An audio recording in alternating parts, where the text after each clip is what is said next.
Kimadziq, Nin Jeff Melton, Indigenous Cause, Jakanashimun, Idash, Megizi, Indigenous Cause, Anishinaabe Moen, Papate Gnu, and Dudame, Solon Springs, Jaganashimun, Idash, Wigwasikan, Indigenous Cause, Nindun Jaba. Hi, my name is Jeff Melton. People often call me Megizi, which is kind of a shortened version of my spirit name, because my namesake actually said to be a little bit careful about giving out your full spirit name. So it got kind of shortened to Megizi and kind of stuck as a permanent nickname. So I'm actually Golden Eagle Clan, which I got from Shaking Tent Ceremony. And I'm from Solon Springs, which actually does have an Anishinaabe name, Wigwasikan or Wigwasik. And I'm really excited to be here. It's been a whirlwind week as I'm closing out my previous job and starting stuff here part-time. And I got no sleep last night, so you're getting like a very hyperactive version of myself on caffeine. Miigwech, Apache for having me tonight, and I hope to learn a lot about the process of this meeting. How was that, Amber? That was perfect. Yeah. So I am going to go ahead and call this meeting to order. It is 4:41, September 24th. I'm Amber Greensky. I'm one of the co-chairs at this point, and I will be presiding over this meeting. I am going to ask that we ask our online people to introduce themselves first, so I don't forget to switch the screen. Which way do I face? Okay. Is there only one of them? Can you hear me? I can hear you. You can hear me? Oh, okay. Hello, everyone. My name is Jennifer Garbo, and I'm a parent of a 10th grader at East. Be with Jen. Nice to be here. T, can we pass it off to you?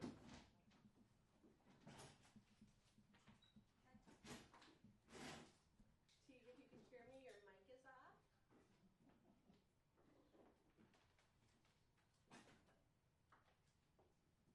All right, I'm just going to go ahead and move on. We'll start on that side of the room, Lydia, if you want to go. Just popcorn. Lydia Schinkel. I have a couple kids in the district, one at Lester Park and one at Bethel.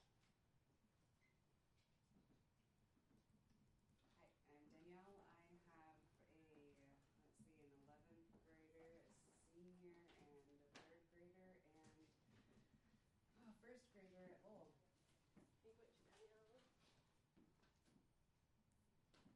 I'm Dustin. I'm a liaison at Lincoln Park.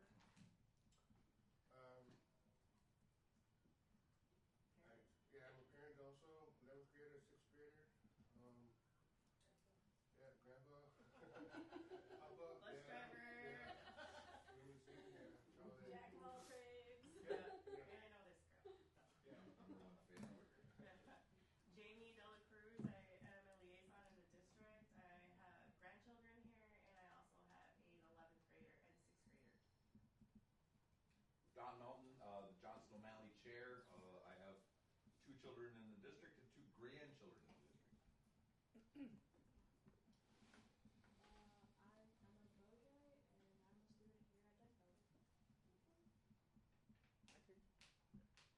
Boujou, I'm Amber Lightfeather, and I'm the other co-chair of this committee. I have, my husband is now a Duluth adult education student here at Duluth Schools, and I have several nephews that are in the district. I'm Curtis Goodsky. I'm a parent. I'm Brianne Tesser. I have 3 students, one at Lincoln in 7th grade, 2 here at Denfeld, 9th and 11th. You said Brianne Tesser? Correct. All right. I'm going to probably, before you leave, I'm going to have you just fill this out so we have your information here. And then finally we have Mr. Bonds. Good evening, Boujou. Anthony Bonds. I'm the assistant superintendent for the school district and serving, well,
info, but we don't actually have paper to read at this point. So I am going to suggest we table those at this right now. Go ahead, Don. Is this one being recorded to be put on YouTube later? Yes. I share Don's sentiment on that idea. Did you have something to say, Mr. Pons? Yeah, just point of clarification. So moving forward, will the secretary for AIPAC submit official minutes moving forward, so we can have them approved, or will that happen after the new elections, or? That would have to happen after we have elections for a secretary because of how we were kind of instructed at our training. We don't vote for a community. We are obligated to provide for the maximum participation of parents, and that's why we update the roster. But in our bylaws, we have positions for chairs, secretary, treasurer, I think vice, and we will absolutely have to schedule an election at some point this fall to have that solidified. And that in our bylaws, that is clarified that would be that person's job. So at this point, eventually we'll get there, but like there was just kind of a lot going on in the ball here. So Thank you. yep. Is there any discussion on meeting minutes? Hearing none, I'm going to move on to our next agenda item, which is our committee member reports. We basically are taking our agenda straight off the AIPAC and district partnership timeline. So these reports are kind of what we were supposed to be accomplishing in the month of August, which was comprehensive outreach for AIPAC participation. Are these all yours? Those are all mine. Grace are over okay. there. Yeah. So we had our first organizational meeting on August 1st at ACO. We got it out on the Facebook page. We had a couple new members see it there. That Facebook page has been deactivated, but we're trying to get another one going. So, like I said, yeah, we did get some new. There've been new parents at every single one of our meetings. So I appreciate that some of our outreach is working and just trying to get better at all of it. Our next meeting was at the DSC, and that was the requested combined meeting with the three parent communities. That one, I believe a flyer went out on, I don't know, I can't remember if flyers went out. No, I don't think, I can't recall. August 26th was another meeting in our community, and that was at the Duluth Public Library Gold Room. Again, mostly advertised on social media. So I personally feel we need to get better at that. Not everybody follows social media. Other August events, we participated in Unity, or at least some committee members participated in Unity in the community. I think there were flyers out for that at Bayfront Park. We advertised the August 26th meeting with flyers at that event. So Oh. but there was more than, and I feel like that was effective because I feel like we had more new faces at the library meeting. Yes. Because I know, like Curtis, Amber, Lightfeather, and I, we had paper handouts for that meeting that we were able to distribute. So I feel like that was effective. So more, you hate to like save the trees, but paper works.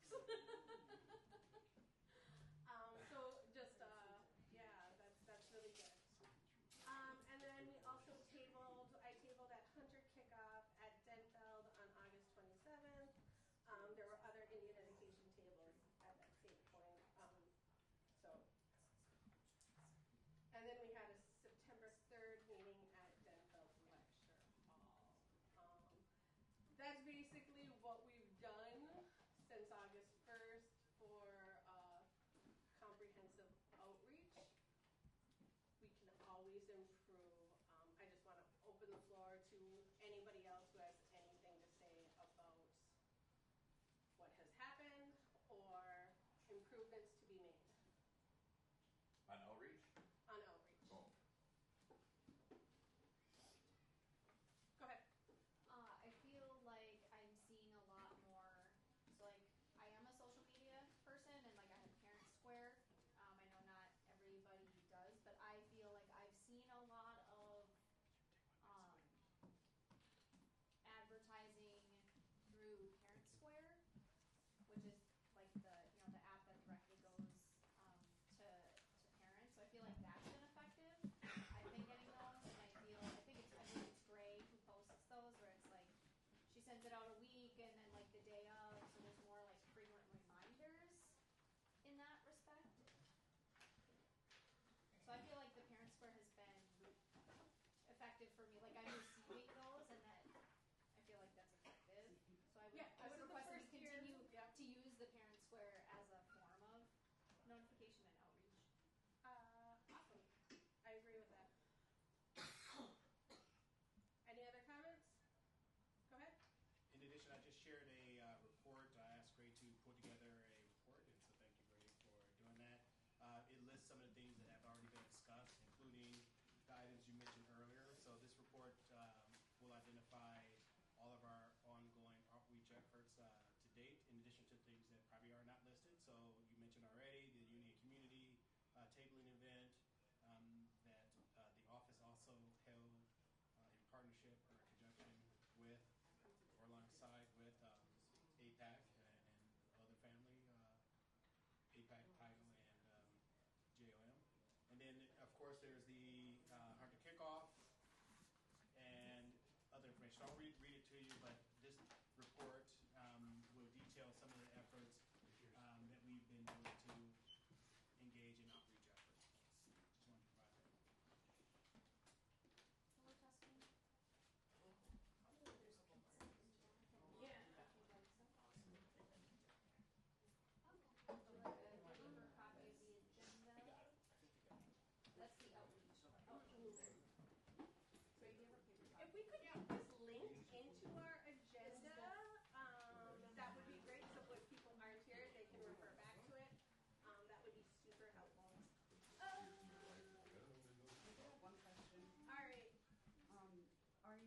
Is ACO working with spreading the news for you guys and with you guys and vice versa for what they have available that you guys can be letting students and parents that aren't linked with ACO yet?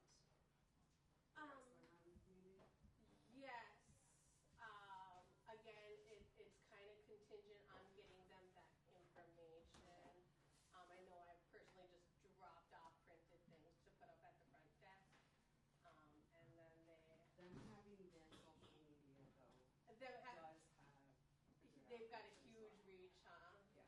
So Do you happen to know who I would contact for that? Would you? maybe? Ivy's not there anymore. No, that's the last person. Yeah, that's. But I can find out as long as also.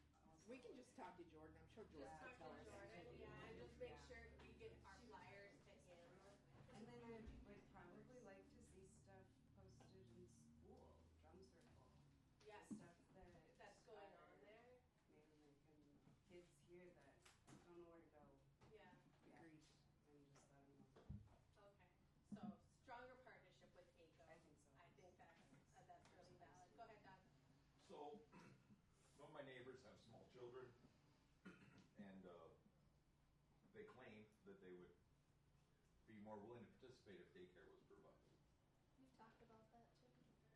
That has been something that's come up consistently in the last year and a half. And we've been told by Betsy at MDE that it is an eligible usage of our American Indian state aid. So it's just identifying what does that process look like. Do you submit for childcare reimbursement, or do we need to find a place that offers childcare during our meeting time within the building, and then we'd be hiring somebody to do that piece of it. Go ahead.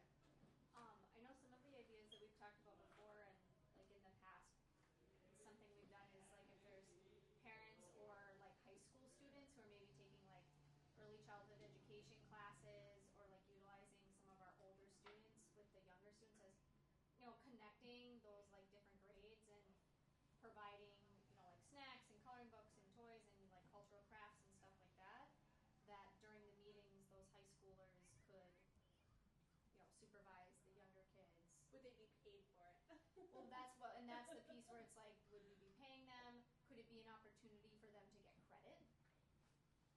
they're These are things we would need. right, but like those are some things we've kind of talked about where it's like, is that serving our students right? If they're in those like early childhood education classes or child development or something, Right. could that be an extra credit opportunity? Just like those were like some ideas that have been Yep, thrown around. so just spitballing, we would need a childcare group Yeah. during a meeting. Go ahead. Danielle. AIPAC. AIPAC. Bringing that back to Jordan, again, we have that gym downstairs that a lot of God, I picked it events up that upstairs. we have, it's along the times that the gym is available, and if you work out with him, I'm sure that the workers that are there that are usually running that gym. Yep. Jordan. Which That Jordan is is a it? great. I know Jordan. Stop. Oh, yes. Busy man. But yes, he will delegate properly, and I think again that will bring awareness to what we have in the community and bring people Yep. stepping in the doors. So there you go. So he is Absolutely. working there? And they got daycare in the basement too. Where, Yes. where's Yep, daycare that's what- in the They have daycare in the basement At too. ACO? Yeah. I think that's a great idea. A children's spot. Those are some great suggestions. Okay. Any more conversation on comprehensive outreach and making it easier on our parents to be able to attend these meetings? I'd say the continuation of providing some sort of food when we're having these meetings like over some of that dinner hour, having Yes. some sort of food or refreshments during Right, that right. would definitely be, especially if we're having the kids come too, after school they get hangry. Okay. Jeff? So, are we looking at like basically trying to move most of the parent committee meetings to ACO then? Since of if That it- would if it also would be, become- I don't want to overextend our welcome because I know they charge for that room, and so that would also be something we would definitely want to budget for. I would think at least a quarterly meeting there. Okay. That daycare is provided for. I think in the past they charged us $200 Oh. for the meeting space. So it's definitely something that we need to be cognizant of and put it in our plan. I think also it'd be good to make sure that if we do that we don't interfere with event nights. Yes, As exactly. you all know, parking there can be Mhm. a premium if there's a lot going on that street. Yes. But definitely making sure some of our, at least 4 of our meetings happen at ACO. We haven't set the dates of all of our meetings yet, just for this kind of, or not, we've set the dates, but we haven't set the locations, just for that kind of flexibility. I'd also like to see at least one meeting in our elementary schools, Myers, Wilkins, Lowell, Laura Mack, and one in each of our middle schools, Dean and Lincoln Park, at minimum. Just so we're getting that, full input as much as possible. In the past, we wanted to just have the meetings in school buildings, and we've tried different things over the years where we used to have like old Central High School downtown. Okay, any more conversation on this? The district, we used to have them just there. Go ahead, Mr. Bond. Just clarification, and then I think Mrs. Garbo has her hand up as Oh, okay. well.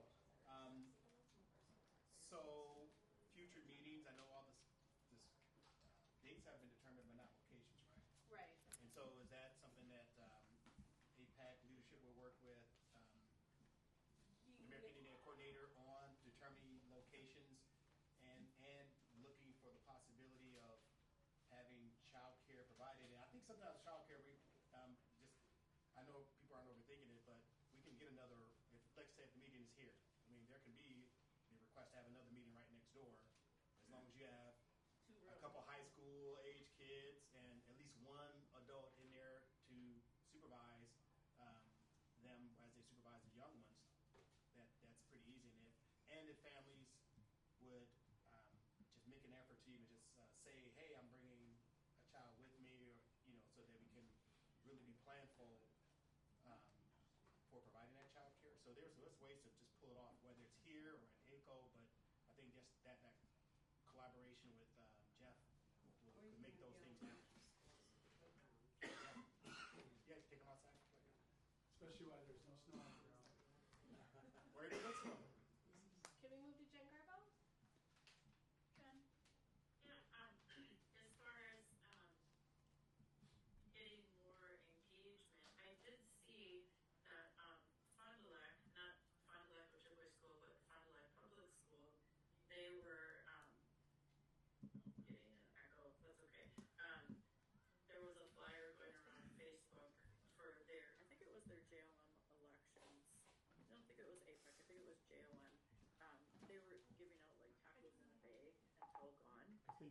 just to get the community out. So that could be something we could do too, like offer food until gone.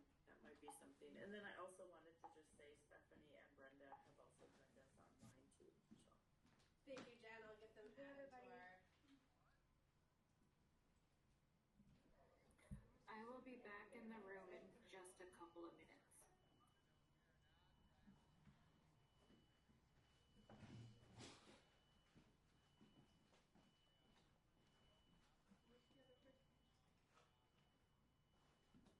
Stephanie Williams and then Brenda Goldline. Oh, I already had Stephanie. She stopped in earlier. Okay. I'm just gonna save that. All right. The next little piece is kind of related to annual compliance and just making sure we're ready for that and we're getting district feedback, staff feedback. This MDE has a super nice rubric online that assesses all the areas that we're supposed to be looking at. It's a huge document, which we've tried to introduce it in the past and it really hasn't gotten anywhere. So I went ahead and created a little it's basically cut and paste exactly off of the questions off of that rubric. I'm just going to go through it real quick here so you can see. You would just be identifying who are you, district staff, school board member, community member, AIPAC member. This is not meant for the layperson. It is the language is real high level. So this isn't supposed to be like a needs assessment. This is for district staff to be evaluating the American Indian program. And my district, my school collaborates with parents of American Indian students, tribal enrollment offices for a tribal government to identify American Indian students such that we are certain that all have been accurately identified. And then each area of the rubric, so you just go through and pick, you know what I mean.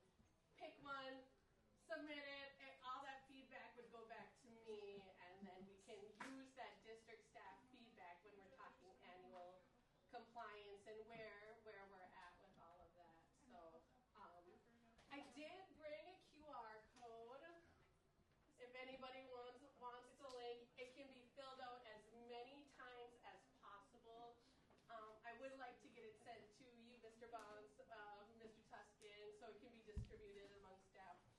Anyone can fill it out as many times as they want throughout the year. We expect the answers to change, right? So if your answer is I don't know, I'm hoping in the spring the answer is oh yeah, I have an answer.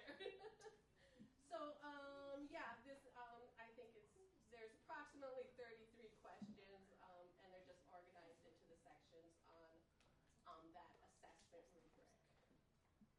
Okay, so go ahead. Well, I was just gonna ask, like, if you could mention it too. Did you say you were gonna share a link? Yes. The link actually is linked to our agenda. Okay.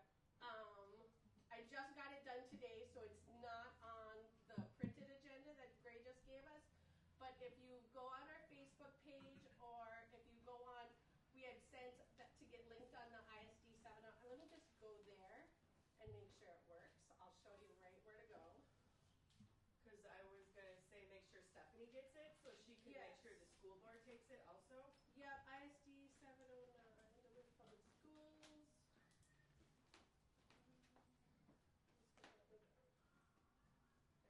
Okay, so this is a good walkthrough for anyone who's ever had to navigate where our American Indian education site is also. So here is our American Indian education page. You would scroll down to parent committees, AIPAC, and then ongoing meeting agenda. Okay, and then I should link it right up at the top, but you can get it from right here. So it's linked into the agenda, but if we could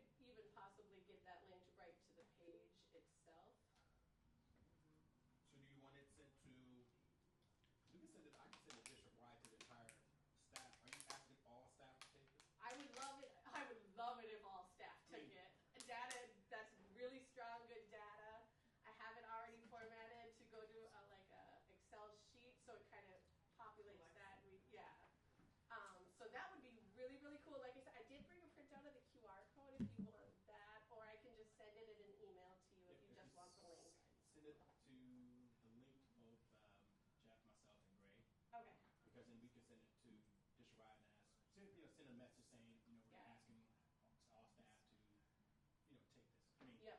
Again, it all won't do it because they don't take all of our surveys either. But if you get 100 people or 200 people taking it, it's more than. It's more, and we get that accurate picture of that self-assessment. That's what it's about. Like, how well are we doing? How well is our own APAC? Because it's for APAC members, it's for school board members, and it's for staff. Obviously, our APAC includes the entire community, so it's pretty broad. Any discussions on that? Just a second, Crystal just joined Crystal virtually. Okay. I will get her added.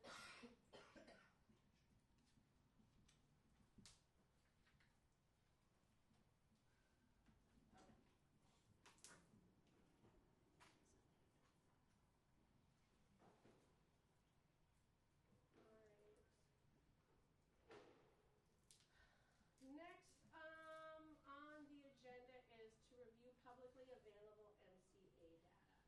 So the MDE report card came out. I kind of took some time, and at the top you see my search criteria.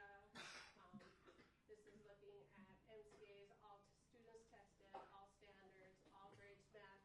I'm just looking at the big picture here for comparison. There should be someone on the district end looking deeper into that, by trying to find where are we doing things well and where do we need to improve. Are you able to expand that? Am I able to expand? Can you just zoom in on your page because it won't do it on the screen? Zoom. Go like 150, maybe 200.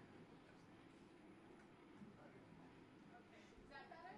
Show some of the lights in there. Yeah, this is the problem with the smart boards now. Like they're all going out, so the resolution on them is pretty bad. Do you guys want to buy us a TV screen? Tom, get on it. Just thought I'd throw that out. You want dim the lights in there. We're asking for a 58-foot TV in here so we can We got time. HDMI it. Could you dim the lights? I think that would I can turn them off. This is our Oh, yeah, option. that's much better. Yeah. Better? Okay. I think you can zoom more in on yours. Okay. If you go in your file.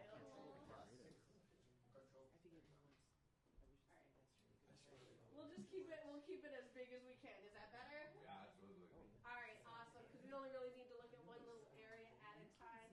Like I said, I was just looking at the broad, big picture of all students. Somebody should be going deeper into that, right? And looking at it. So as far as our math MCAs, our American Indian students, we're at 18% proficient, which is in the toilets by any standard. When we compare that with our white population in the same year, they're at 50% proficient. So, and this is the gap that is important that we close. American Indian education funds are not usable on anyone but American Indian students while this gap exists. So, if we want to be able to broadly use our AIE funds from our state aid grant, this is the gap that needs to close. So we got a lot of work to do. Kids I've had extensive conversations with some of our liaisons about this. They are missing some core skills. They need those skill recoveries and kind of closing those holes in their knowledge. Well, so when I dealt with like the teachers like last year at the fair teacher conferences, and I asked about my child-specific issues, they said they were not allowed to teach outside the boundaries of what the MDE, what the state has said they have to teach. So they're not allowed to reach out and down to pick children up. Basically, is what they're saying. I have no idea. I have no knowledge of That's probably that. an Anthony question, kind of thing. And I'll be quick. The teacher isn't misspeaking because that's why they have grade level standards. So students, we want every student to be able to read, write, think at grade level, right? Our American Indian students, we want them to be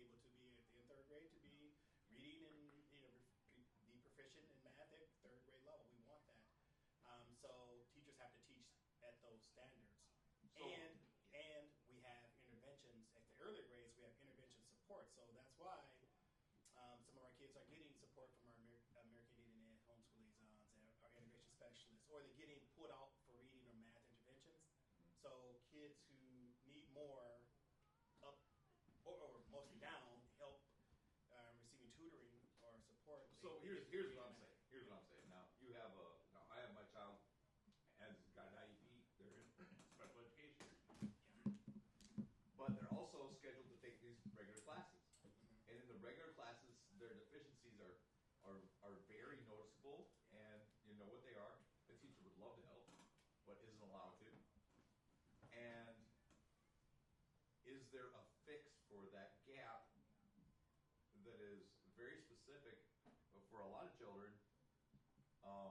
You say tutors are supposed to be already offered by the school district, right? Yeah, maybe we have reading and math interventionists, yes. Okay. So. Because you're talking about Denfeld. No, I'm talking about Lincoln. Oh, Lincoln. Yeah.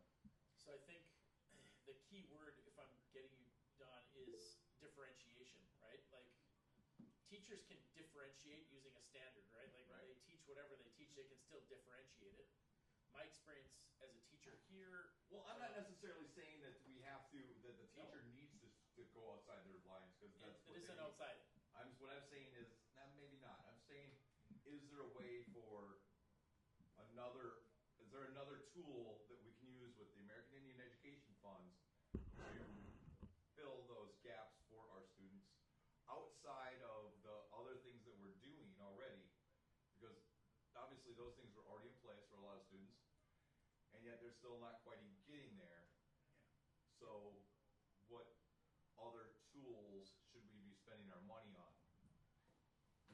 So I'm going to say that one of those big things that I see in elementary was attendance. If kids miss the bus and they don't have a ride to school, they don't get to participate in the interventions.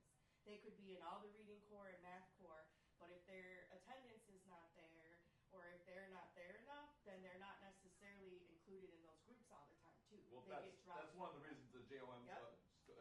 So if you want to know what one of those areas is, then it would be to support attendance. It would be to support attendance.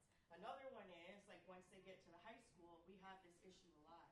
So now we're looking at what other classes can we offer these students, because if you put them in Ojibwe 1, they don't have the reading proficiency to meet those expectations, so they're not successful. You can put them in personal finance, but then they don't have the skills they need to do that. So this is kind of where I've been noticing some of these things. Right. We have 17 core classes that we need in high school, and we have 7 electives. What other electives can we offer to help some of these students, or offer as interventions to help build those skills? That's something I'm working on. So, but that is a thing. Okay, so here's one of the things in high school that saved my high school was the Check and Connect program. Yep. We don't have that in junior high. No more, not this year.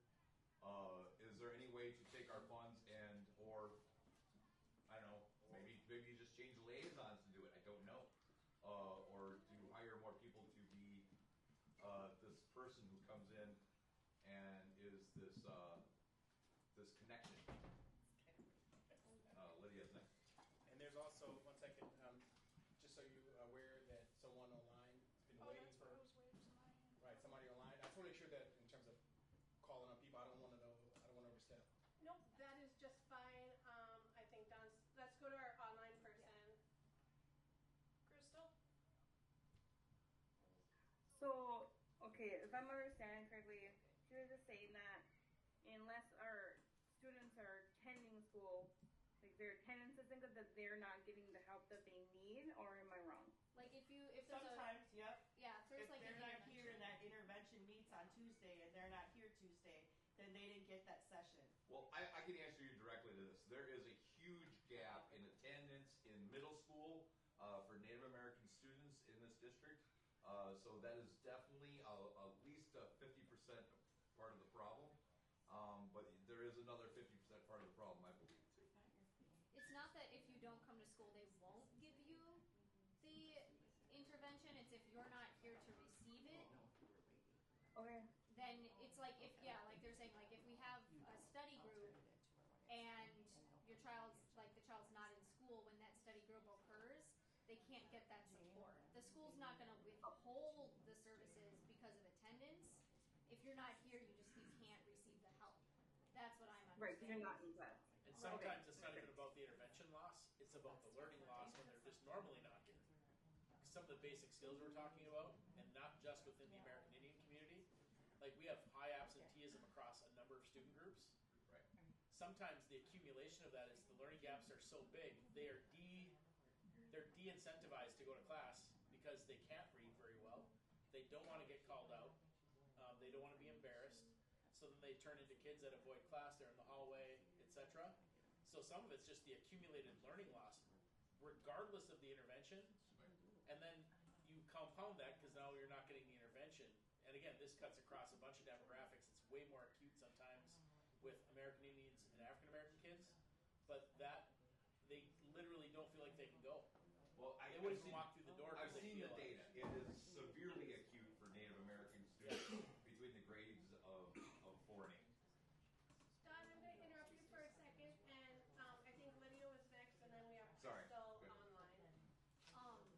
I would, because I know that I would wonder, and this would like be from the districts, like we have, like we have the reading interventionists, we have like the school within a school classes and like the co-taught classes.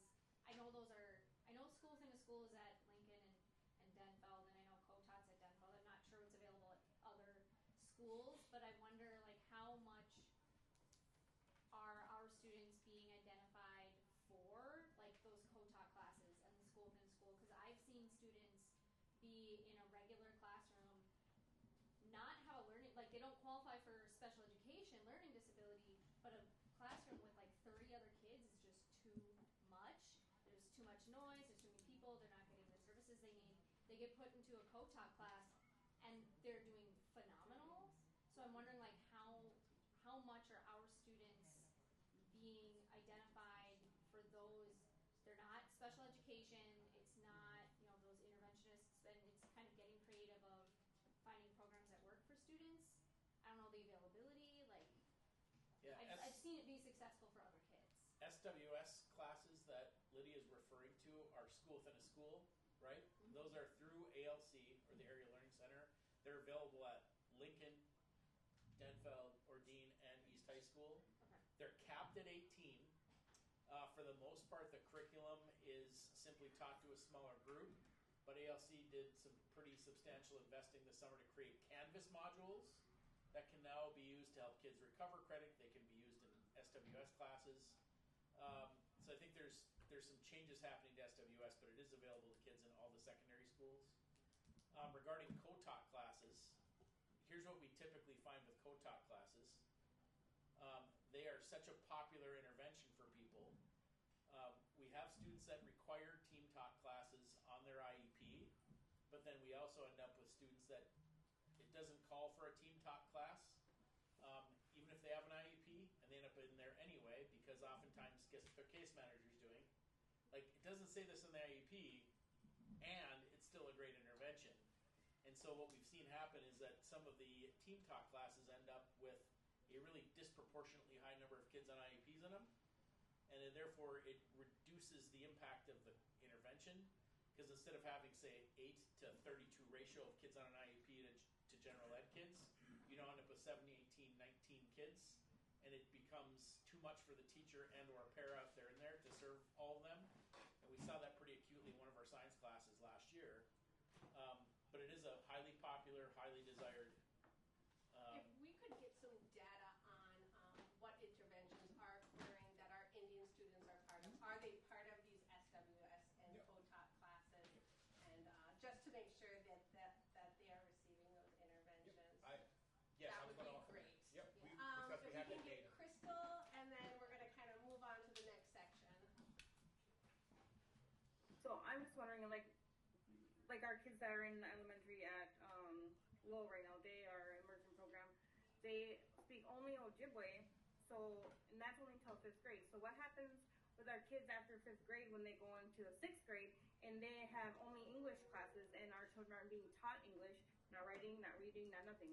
So basically, we're just throwing our kids to the wolves. Like, here you go.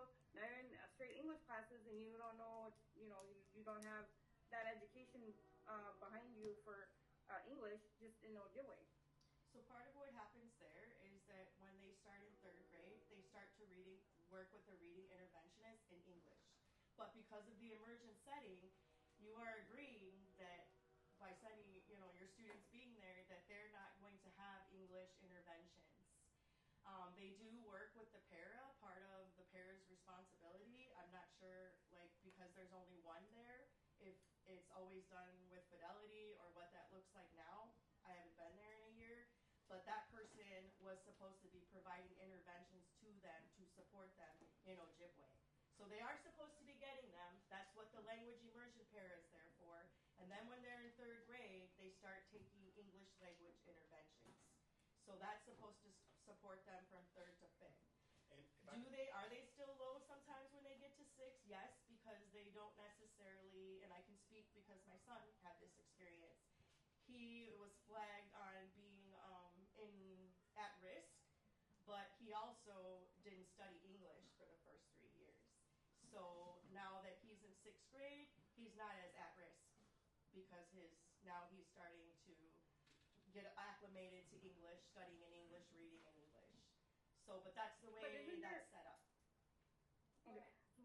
What if there was a program in place for, say, the summertime that between our 5th and 6th grade, we have that summer gap, what if there was some sort of program to help our 5th graders transition into those English only classes in 6th grade for part of the summer, and give them some sort of something? I want to say that I usually do the elementary program, and so a lot of times when we do the 3-week elementary program, we talk about a lot of indigenous concepts, and I try to make sure that it's place-based learning so that it doesn't feel like it's schoolwork. And I want to solidify those underlying concepts, like learning about water, learning about the sky, a lot of scientific information that they need to help them grasp these other things. We've done 2 classrooms. We've been able to open our program up to about 40 kids, 30 or 40 kids in the summertime. We went from having 1 class to 2. Last year and the year before were the first years that we broke from having just an elementary program to also having a middle and early high school program. So we're growing in that. We definitely could have lots more of ideas that we're working on. There's a couple logistical things that come into play with that too, but it's, at least for myself and the people that are currently in our department, that's something that we're thinking about and working on. Which is why I think when we bring some of our needs to you, that's where that comes from, is that this is what we need to make that happen. If I could jump in just with Crystal, I'll be real quick. Crystal, that's your ideas are excellent. Okay. I'm so sorry. Okay. We'll go with that. Okay, bye. Your questions and suggestions are really spot on, and those and Jamie is correct as well. As how do we meet and close the gap in the summertime? Those are things that we could look at. That speaks to Don's question on do we provide more resources that could give opportunities for even more opportunities for Native students to shore up those gaps. So those things that we could do and be considering. That's where Jeff comes into play, as well as, if you recall, or maybe you all don't know, you know this, that was part of the impetus for having the American Indian Language and Culture Coordinator position, is to really support the continuation of the language pre-K-12, because we don't offer a 6th grade class right now. So the role for that, the purpose of that position was to try to figure out how do we offer Ojibwe in 6th grade, because those kids who are leaving Massabacan have no place to go. So that role is meant to really try to figure those things out like you were describing, and so that's something that's still, again, a work in progress. And I'll end with this, because what you are describing is spot on. Jamie knows this. The data really does show students who are receiving Massabacan is not because they're in Massabacan. Their performance, we have some questions around, and we know that those kids most often are coming out of Massabacan with lower scores, but we're trying to figure that out. Like, what do we do differently to make sure those kids don't have they come out with those deficiencies in English while they're still learning language. So it's not the fault of the teachers or the programming. We just have to do something differently. Ever. So the students in the Spanish immersion, do they have the same issues? Some, but not all. So what's different? Then that's what we need to dig into. That's it. That's what we need to do. I want to say a lot of them probably already know how to read before they go to kindergarten.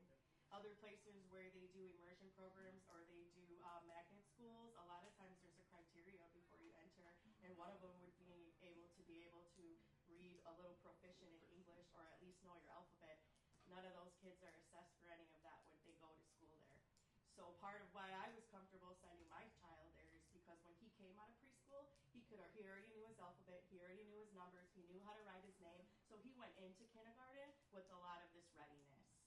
And so that's part of maybe where like the preschool could get a little closer to that, but that's the struggle for everybody when they go to kindergarten is making sure they're kindergarten ready. I think that our children, they know their numbers, they know their letters, but when you go into, preschool, they learn that stuff in English. But then when you go into kindergarten with Ojibwe, then they're being taught how to read, write, and everything like that in Ojibwe. Mm-hmm. So regardless if they have that English, ABCs and numbers and everything, they're different, obviously, in Ojibwe than they are in English. So that still, for 5 kindergarten or 6 years, they're learning only Ojibwe and no English. Like my daughter's in 2nd grade now, they're not even allowed to speak English in 2nd grade class. Period. So that, not that that's an issue, because they obviously are there emerging for a reason to be able to learn Ojibwe and their culture and all that kind of stuff. But there's got to be something, I think, in place to help our kids so they're not failing going from 5th to 6th. Some sort of just a couple weeks in the summertime to help them transition into that.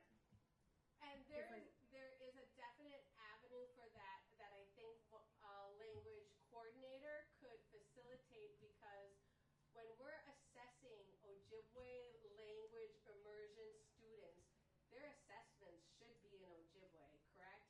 If they're being assessed in English after five school years of Ojibwe immersion, I actually absolutely would expect that they test lower, so that MCAs aren't going to capture all that, but there is an avenue that the district could create different assessments specifically to capture, like where are they and how do we transition that. Your battery's low. Lydia, go ahead. So and Crystal, like I hear what you're saying about your students as 2nd grader, and so that they don't have any English starting it. So MCAs are administered starting in 3rd grade, and so in 3rd grade, that is when they do start doing some English language with the kids at Miss Abekong, and I believe also the Spanish program, to start building some of those English language skills so that they can take those MCAs, and recognizing that these numbers for these MCAs, this is not just immersion kids. This is not just like I feel like we're bashing. I feel is that we're like saying that Miss Abekong is the problem for these numbers, and I want to recognize that the majority of our students are not going to Miss Abekong. That these numbers are a larger problem, that like those students definitely need support, right? Like there needs to be some support to bridge that gap, to make sure that those students are having the ability to, and research says that kids who are in immersion lag test scores and then later they excel. So there is kind of this like lull in their test scores, and then later they are going higher. Kids who take immersion programs, that's just like an international research study stuff.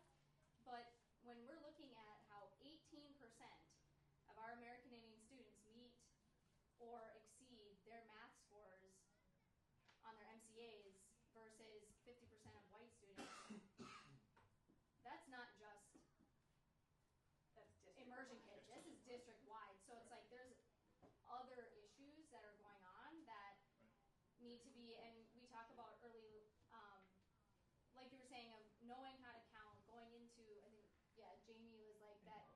when your kids read well by 3rd grade, well, if you go to kindergarten and you're already behind, even if you're in just a English-speaking classroom, to get caught up is hard, and for kids to get identified that they're behind takes time for the teacher to recognize. So it's like, where's the early intervention for when we have kids that are kindergarten, 1st, 2nd grade? What is being done at those really early? Because that's where you start to fall behind, right? You start to fall behind. What kind of early childhood education, outreach to families? What can families, and we've talked about this before, sometimes our families don't know how to support their students at home, at any grade, but especially before you get to school. And I've suggested that we do an ECFE program, partner with potentially ACO, that is geared towards American Indian families, early childhood education, that incorporates cultural teachings with the early childhood education, so that we are meeting families where they're at. We're helping our families when we're talking. ECFE is like birth, right? Like, we are getting our children day one, not when they're behind at 5, 6 years old. We're trying to catch them up. All right. This is all awesome discussion. It all kind of falls under those things to consider. What district interventions occurred, and what do our American Indian homeschool liaison led interventions could support closing that gap. So this is all really, really good discussion. I'm going to end with Dawn. Go ahead. I just got one thing. Is there a breakdown of this data from around which schools and where? And it is available on MDE, but I wasn't willing to pull that okay. for That's free. all. That's all. Okay. Yeah, we have it and we can get it. Okay. Make sure it's all linked in our shared website. I would love to see that. Thank you. Yeah. All right. So the next, this is basically looked at our reading proficiency. We are not a whole lot better. We still have that approximate 30-point gap between white students and our American Indian students who meet or exceed our reading standards. And as you can see, we tracked it over the years. It flatlines. You know what I mean? Our kids who are getting interventions are probably the same kids who are always getting interventions, and the kids who are falling through the cracks continue to fall through the cracks, and the crack gets wider as they move through schools. So just keeping everything we just talked about linked to reading. We were talking about reading and not just math, and just keeping our fingers on the pulse of what interventions are occurring for our American Indian students district-wide, and what can our liaisons do to support closing that gap above and beyond what should already be occurring for them. Like I said, there was a lot of really good. This is our science. Again, we're seeing that approximately. This is a little bit of a higher gap between Indians and white students, closer to. Yeah. Was the 2025 data just not? That's just how it was listed in MDE for that. Probably because they didn't do science last year, the science MCA. I don't absolutely know why. They came later, yeah. Yeah, so that's how it was reported on there, so that's what I put on here. I'm guessing it comes out at the end of the year. Yeah. So, again, we're seeing, that 30-plus point gap here between proficiency for American Indians versus our white students. Amber, I just have a really, really quick question. Yep. Where can I get this document, or have you by chance sent it to me already? It is linked in our agenda that is on all of those agendas. Okay. You know, if you go to today's meeting, I linked everything on here. I think it's the MD data or MCA data. So yes, this is absolutely linked in there. Next is go ahead. And I can't let it pass in terms of letting folks know that everything you're bringing up is spot on, and that's why we made some really strategic decisions this coming school year that were not very popular. So because we have Zenfo has the lowest graduation rates for Native students, right, and African American students.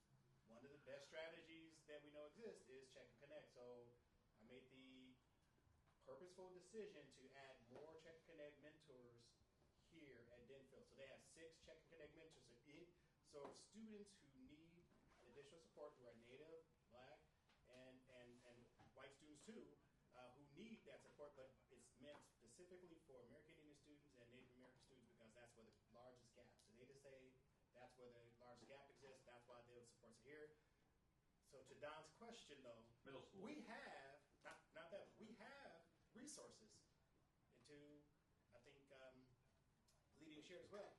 What we need to think about is how do we get these kids to school? Because even if they're assigned to a Check and Connect mentor and they don't show up. Well, JLM students can get paid. Like you can pay one of your liaisons come grab those students. We got it. We'll pay for it, right? For JLM students. For JLM students, but you give us like so we can provide supports and resources here. We created this cohort here, right? Students who participate in here. And Jamie could tell you that attendance might be better right now because we're in the 3rd week of school, but attendance last year for the cohort was pretty challenging.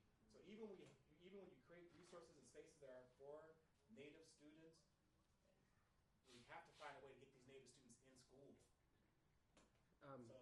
If I may ask, has there been any research or development in terms of creating a secondary contact and transportation system? Like, is there somebody that's designated to maybe just call and check in and maybe go pick up students? I mean, is that something that could be supported?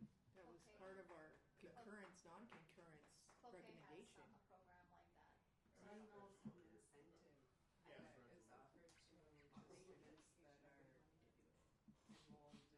identifying in part of this class and all that. Some type of incentive offered to show up. Because in high school especially, it does fall on them, not the parents anymore, like elementary students. So now it needs to be offered to them. To answer that question directly, we considered what was even proposed, even through concurrence or non-concurrence, but what you just asked, we considered the viability of doing that. It's just not viable to create a separate system for just Native students. What our efforts have been is I'll be honest, you already know if you're in this district now, we are challenged with even staffing our current transportation system. Look, like I said, if it was JLM students, we got like over $100 grand. I know. I'm saying we have a couple $1 million and we still can't get enough bus drivers to even fill the positions to be, so it's not. So as a district, we've shortened the radius to make sure more students have access to our transportation system, and that includes Native students. We've made sure that the DTA, we're providing resources to get students on the city bus here. So we've made other efforts to get students to school, and yet we still have students not getting to school. So we can keep coming up with strategies. So the efforts need to be on working with families to get kids to school. Okay, so what I'm hearing as far as the plan and thinking about input that came out of this meeting for the plan is transportation supports. What does that look like? How can that be achieved? And how are our Native students targeted there? Moving on with the data, with this North Star academic achievement data, pretty much the same, you know what I mean? No real significant differences in where our Indian students are performing at grade level. 16% versus 47% for our white students, and in reading 32% versus 58%. The last little section I have here is our graduation rates, our 4-year graduation rate. This is the trend, and I want to, give praise where it's due. We got our students up above 50%. That's huge. Let's keep them there. Let's keep our eyes on getting our Indian students that, one of those first adult milestones on time. And then the next one that I focused on here is our 7-year graduation rate, because it's really important that once that 4-year graduation date is passed, that we don't stop thinking about our Indian students, that we continue to target them,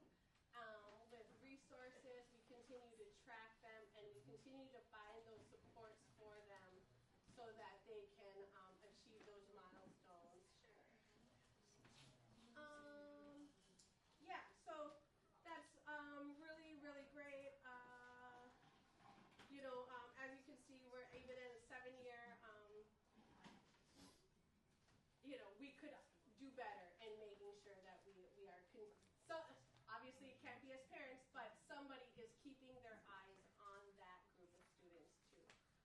And that they are continue to be visible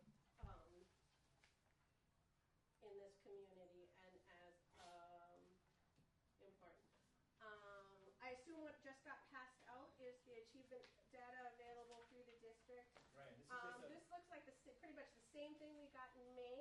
Yep. Okay. Yep, pretty much the same thing you got in May. So this is just a small segment of it, knowing that we don't have a lot of time to do to walk through all of it. So graduation rates are here. If you go and just a reminder, any data that you want to see on our district website, there's the comprehensive achievement and civic readiness plan. It has a lot of additional data. It's all data up on our school district website.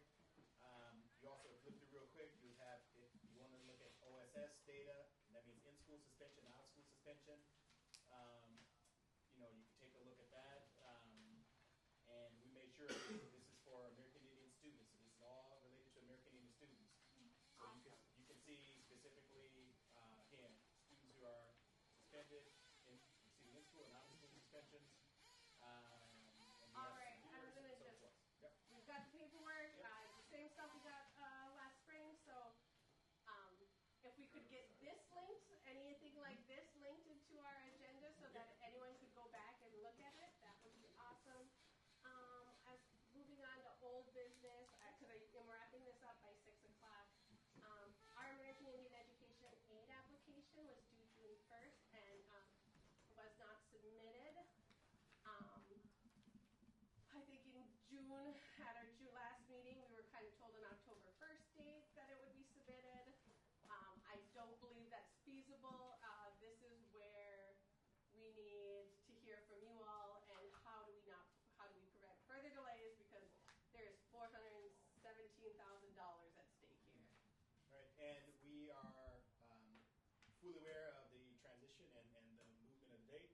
Thankfully, we have our coordinator on board, and to make sure that he is well supported with completing the plan in partnership with you, we have reached out to Jennifer Murray, and Jennifer Murray has graciously agreed to partner with Jeff to make sure we get the plans done. So we are working on, how many days do we consult with her to support Jeff. And do you want to speak to anything that?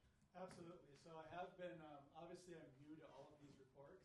So I have been taking time to review the binder and look at the report and learn what the report is and what is in the report. I have also been in contact with Jen, and we are hoping to meet tomorrow to get the ball rolling to start working on this. And I want to shout out to T, who graciously had recommended having a third-party person come in last week. I believe it was T that did that. So I think that's a big help, especially since I don't really have an onboarding time with this position, which is fine. And with Jen helping, I think that's going to help a lot. So I was really glad to hear that. We'll be chatting with her tomorrow and hopefully get more information. And hopefully she can also advise me in the Title VI as well.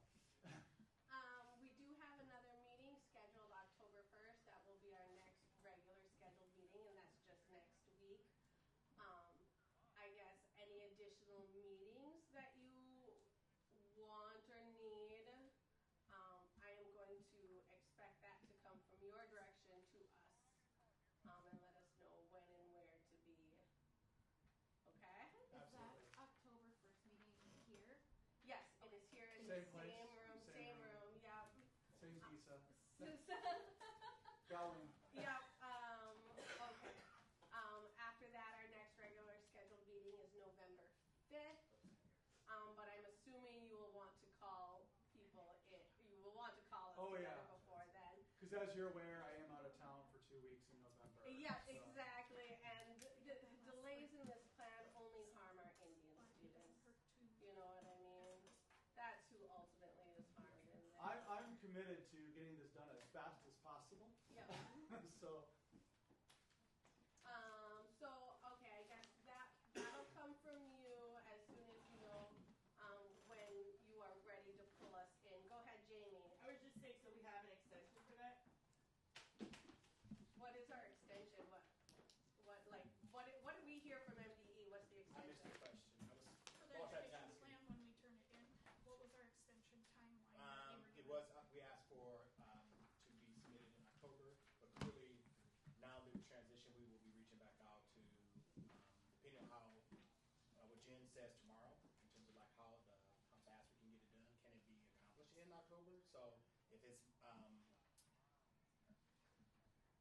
late October, we're going to seek that additional request, which I believe indeed will be very supportive of.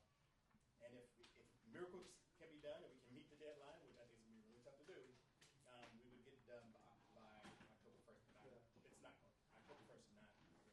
But if I can figure out how to do a miracle, I would. But in October, I think I'm hearing there was some agreement to if additional meetings are needed. Jen Garbo's going to, Jen Murray's going to give us some good support and timelines. So. And I would request in that plan when additional meetings are needed, when our parents are required to go above and beyond for these meetings that we're compensated, at least for mileage and childcare, to show up. Because this is a huge burden, actually. When we met 3 times in August, twice in September, and we're probably looking at 3 more times in October. So I just want to point out that this isn't on the fault of us parents. So we're going to move on from that. At our last meeting, we got a Human Resources Standard Operating Procedure. Has that been approved through the school board?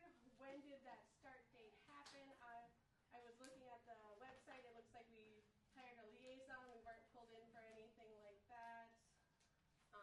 So that's the question there. Back in April, we got a recruitment and retention plan. Was that one approved? When did that one, have you started following those yet? We started following many of the recommendations within the plan, but as an officially approved plan through the board, no, it hasn't been approved through the board, but it is a working document, and we are currently practicing many of the things that are mentioned in there. Okay, just pointing out, we weren't involved in that liaison hiring at all. And there was one other thing. We talked about, when we were talking about updating the coordinator position, American Indian preference applying. I'd heard from people in the community. There was no place actually to put American Indian preference on the application. There was no place to submit your BIA 4432. So I'm not sure how. Since you surfaced them, the parent committee was part of the process to redo the job description for the American Indian Ed new coordinator position. So thank you for participating in that. Members of the parent committees were part of the interview process for the coordinator position, as well as several, not several, it was a big committee, but additional staff who are native, including Jamie Del Cruz and others, were involved in the hiring process. So we are following exactly what we said in practice. Not for the liaison that was hired, though. Right. I'm mentioning things that have participation. The only one that wasn't was the liaison, and that was a quick hire right at the very beginning of the school year. The principal moved really quickly, and by the time we looked up, that was a lost opportunity. And I want to point out that we are aware of that oversight, but we're really happy that we found someone who is native in the role and is really excited about being in the district. So okay, and then just going a little bit further into that, I shared this with you, tried to understand when we were reviewing all these job descriptions. I'm not sure. And that standard operating procedure. I see what I'm looking at. Yep, no, that's fine. In that standard operating procedure, was talking specifically about American Indian education hires, which that liaison would obviously be, right? Mm-hmm. But when I can't, I would like to know who are our American Indian education staff that we should be making sure we're at the table, right? Who is our American Indian education staff? That needs to flow from you to us, because we can't guess. Right, and it has last year, and we will make sure that we update the form with the new staff, because we have new staff. Even Jeff is not even on the document at this point in time. So we have new staff to the district, and we're going to make sure that document is updated. It will identify all of the staff that are American Indian under the forth that are funded by the grants and that are funded by the district, because there are many staff that are supporting native programming that are funded by other resources. Absolutely. And so we'll make sure that that's clearly identified. And so that document that was shared several times last year, we're going to update that. Yep. Okay. I guess that's what, like, those positions, I can't figure out if there's an American Indian Education Department that I reflect on. And that standard operating procedure just mentioned American Indian Education staff. So I really need that delineated for us. Go ahead, Don. So we're in the other part, right, of agenda, right? Is there any other? We're in the end here? We're in the, Okay, so I would like to request an agenda item for the next meeting. Sounds good. Okay, I would like to see a report from the school district on the stuff in storage and the sewing machines. Yes, And I would too. too. So I mean that's don't want to get into that can of worms right now, but I would like to see that can of worms come forward. Well, that's going to have to be a huge part of the plan because you don't just buy $40,000. I understand, but I think you have the storage. No I think those are two different cans of worms, maybe, because the storage piece is one can of worms Yeah. and the sewing And I don't want to address it right now because we literally only No. have 5 minutes just left. just asking for an agenda item next. That sounds good. Okay, go to the Jen. Jen, go ahead. Okay. Amber, can you explain to us how the parents' ideas, what will be the process for parents' ideas to be incorporated into the education plan? I know that at our meeting since August, we have been tracking, and even since June, Teague had started a Google form. There is a bunch of ideas listed on that Google form. We once again brought in those post-it boards of the ideas that we generated at our August 1st, August 15th meeting. We didn't really talk much about them on August 26th. They can comment on the Facebook page. And they can definitely comment on the Facebook page. I think the plan is to get the new coordinator that information, and then it will be up to him to incorporate it into the plan. That's my understanding. Correct. And if you can give that, some of those documents, since there has been a transition, rests with parent committee leaders. So if you can get any documents like you just described, copies of that really quickly to Jeff, because he's meeting with Jen tomorrow, and that will probably help them understand, like, here are some of the ideas that have been generated so far, and some of the ideas around the goals here. So if you can share And there were that. some great ideas coming around here tonight. Yep. Lydia, go ahead. I also would want to request an agenda item for the next meeting to start the discussion. I know part of this is we have to have the plan and the budget, but to start the discussion about MIA, they released the dates for that today. And I did forward the save the date to Gray and to Jeff just so it was on their radar, so that we can be really planful in decisions of making sure that who we want to go is, like just having those discussions early. I tried doing that for the last 2 years and it just got pushed, and I don't want that to happen So again. 2 years ago, it was in the same place. If we could get an estimate based on what was spent in that year, we sent a lot of employees, we sent a lot of parents. Mileage and meals should be pretty similar. So that would be going back and looking at 2 years ago, what did we spend on MIEA, and bringing that to Jeff so he could make sure he has a good estimate for when he budgets for that. Jen Garbo. I had a second part to my question, and that is, how will it be communicated to the parents what is already existing in the plan that will need to be rolled over? So there's continuity in terms of,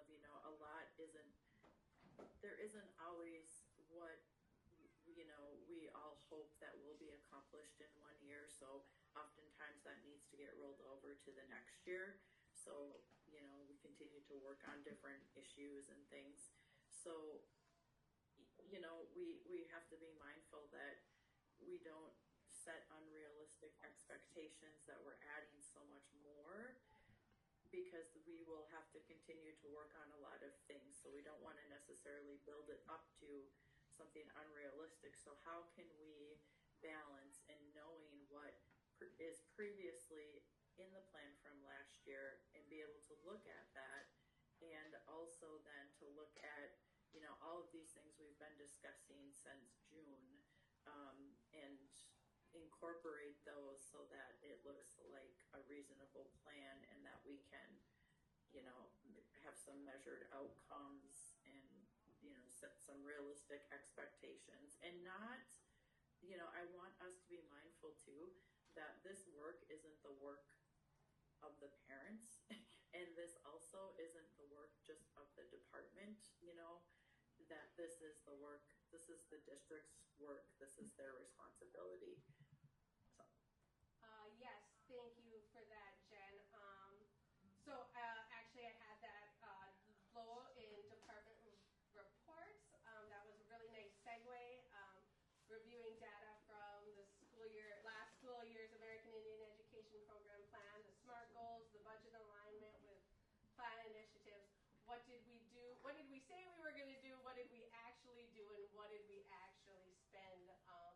So that we are taking the good, improving it, and deciding, well, that didn't occur anyways, so why didn't it occur? Do we want to try again, or do we, you know, allocate funds somewhere else? Programming has already occurred this year. What programming has occurred? What funds have been spent? For example, we cannot spend our American Indian Education aid dollars on anything that hits a standard. We talked a lot about standards here and closing that gap. Our American Indian Education aid funds can't be used for that. That's in the guidance document. Betsy said that at our training in May. So just making sure that is in our heads too, as we're, you know, deciding how funds are spent. So that is going to have to come from the flow from the district to the parents. I'm hoping on October 1st. And that's a big ask. And I'm going to be looking at Jeff because I know, again, tomorrow he's meeting with Jen. I'm trying to make sure that remind the families and everyone that Jeff is with us part-time until Monday. So he's just getting here. So there's, you know, I'm asking what you have been. Some flexibility and some grace with guarding some of the number of items that are, I'm going to say, that are new, because if, I've made it very clear with Jeff. You might know some of this stuff, though. You can tell. The grandest priority is the plans and working on the plans and the report. And we have a report for Title VI that's due on the. And that feeds right into this, because there's that coordination of services. When you're filling out that Title VI plan, you should be thinking about what did we do last year, and that should be your blueprint for what we're asking as a parent committee, right? Absolutely. And what I'm asking. So I guess what I'm saying is we've been asking for what has been done for over a year. And we continue to come and share a lot of stuff that what has been done. I even shared some of that earlier in terms of like the cohort and positions and so forth. So we can continue to do that, and that's where. And I brought this concept up before. October 1st is right around the corner. So if moving forward, I'm asking that there's some the AIPAC leaders, Title VI, and JOM leaders, please meet with Jeff ahead of time so you can talk about reports, talk about what is going to be available, what things can't be accomplished at the next meeting, so the meetings aren't so meaty that things can't be done. So if you can do some of those things, then we can make sure that we hit the targets that need to be hit. But there has to be. It is not the parents' fault that these agendas have to be so meaty when we haven't had a whole lot of district people at our meetings since I don't think that was That's an accusatory comment. I'm just saying, no, it wasn't. That's what I'm saying. I'm saying moving forward. I'm just looking at moving forward with transition. There needs to be some time and grace given to the district, to the new coordinator, and trying to get us all to think about like the number of items or new things that are being asked. The top priority right now is the plan. I agree, and I just feel like the burden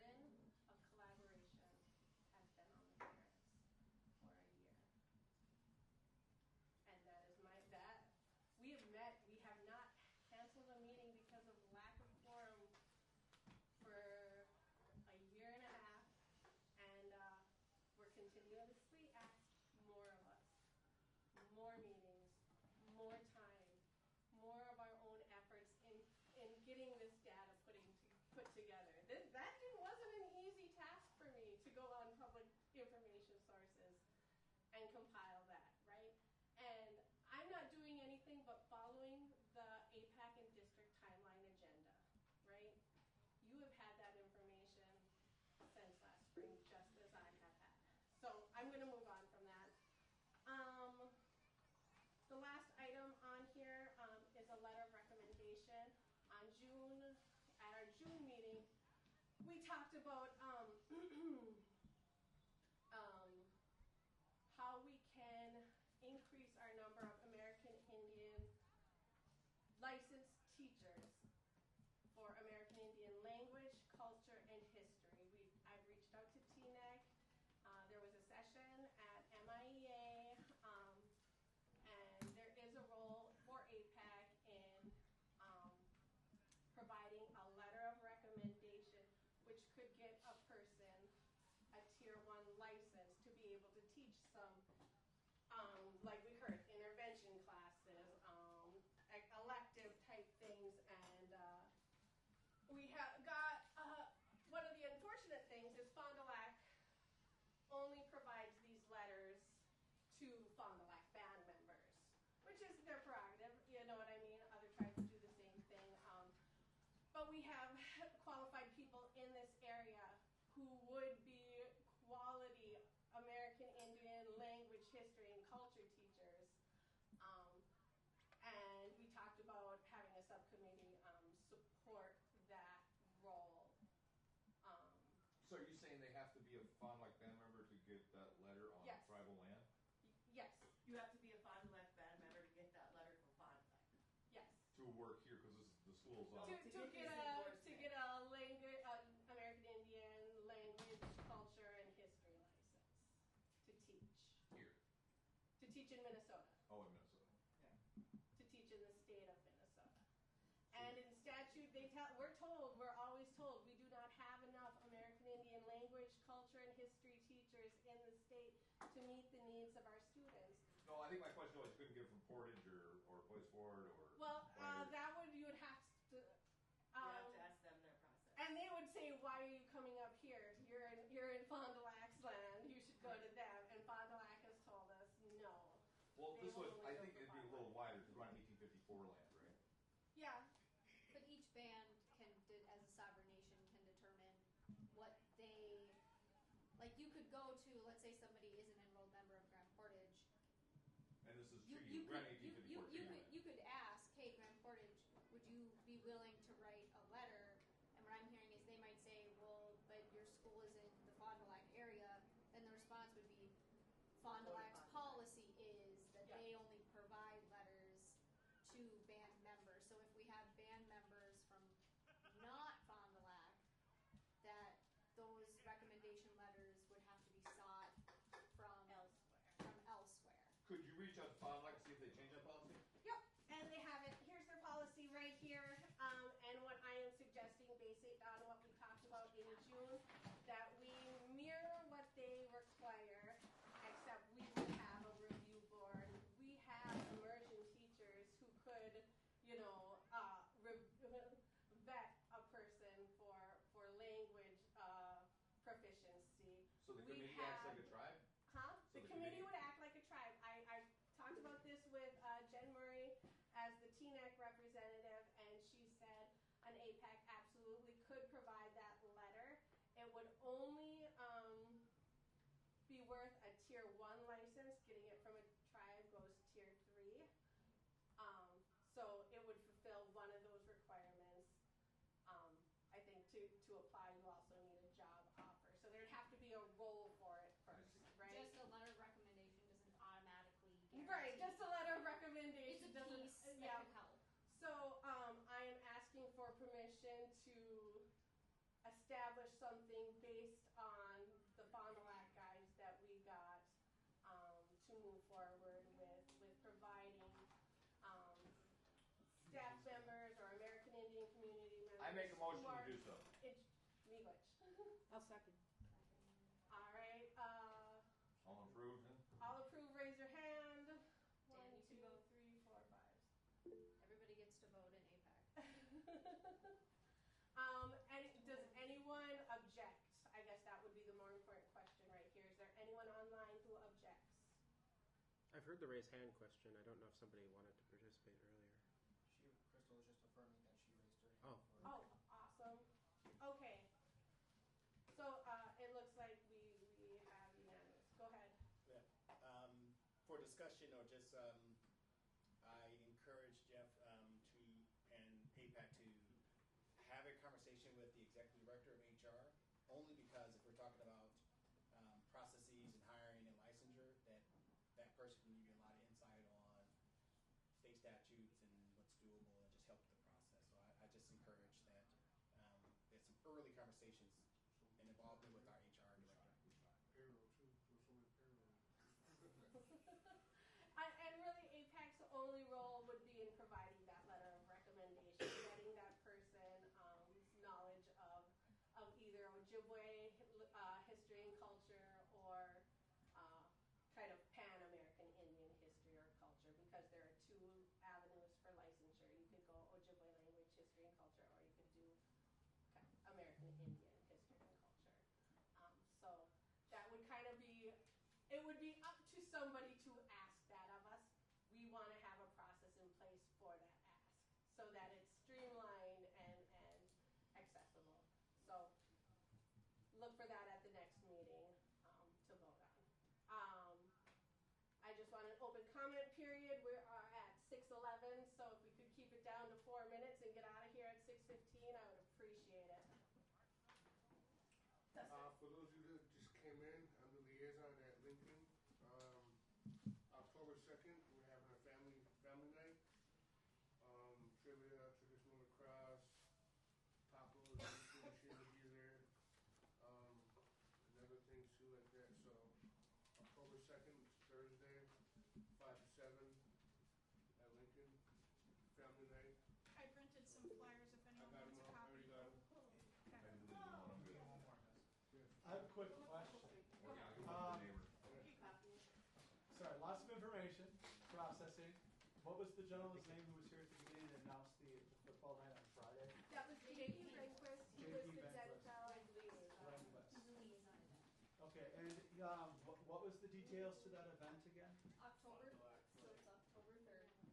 It's right here. It's at the football game, which I believe they start at 6. I must be getting old. I'll have to take a look at that afterwards. All right. I see Jen Garbo has her hand raised. Yeah. And so does oh, can you hear me? Yeah. Okay, is Mr. Bug still there? Yes. Okay, I just want to offer up that if he would like to do something for like I don't know how many Native kids are playing football besides George, but if he wants to think about working with I don't know, some other folks at East to do something kind of fun for those kids, or maybe kids who are playing some other sports, or I'd be willing to help, or some other type of activity or whatever. Of course, Mr. Bug has my number, so he can always call or text me, but it might be fun to do, I don't know, something for the kids that are really, these student athletes, they really invest a lot of their time and to keep their grades up and to put in all the hard work. And to be Indigenous at East is not easy either, I'm just going to say. So, just putting that out there. Something honoring Indigenous athletes. Yeah. Like the first sport team? Track? Yeah. Sport night? I agree, Jennifer. I'll give you a call and we'll talk about that. Can you hear me? Okay, sounds good. Okay. Yeah. And then Brenda Goldfein will be our last comment. Hey Brenda, can you hold on 1 second?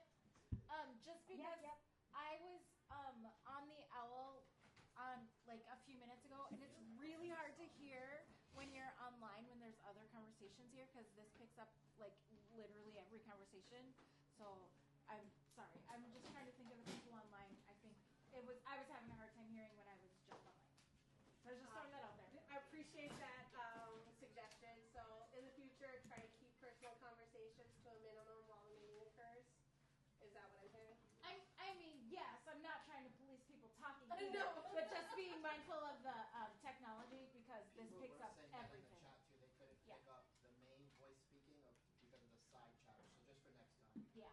That was me that I don't think mentioned this it in the chat. window. Okay, sorry, Brenda. Or the hallway. That's okay. I do want to just put the bug in people's ear too. Just thinking about what Lydia was talking about and Jamie about early intervention, early literacy, all the things that we could possibly be doing to support our families at real young ages, setting the stage for good school habits. And I don't know, I think we have opened the door to some really good conversation about how we could focus some resources as we move through the next couple of years and get creative in how we plan to get people more involved and committed to their kids' education and getting them to school. Be good. Have a good night, everyone. Meg Rich, did you have one more thing you wanted to say? I'll let you. Me? Or is that somebody else? No, that's you. No, I just wanted to say, yeah, please thank you so much for being patient with me as I ease into all of this. And please know that it is a priority for me to start trying to come to events and trying to reach out and get to know all of you as much as possible. But with the two main reports that are due, and I think we can all agree, I really do want to make those a priority. So if I'm not able to attend everything, please forgive me.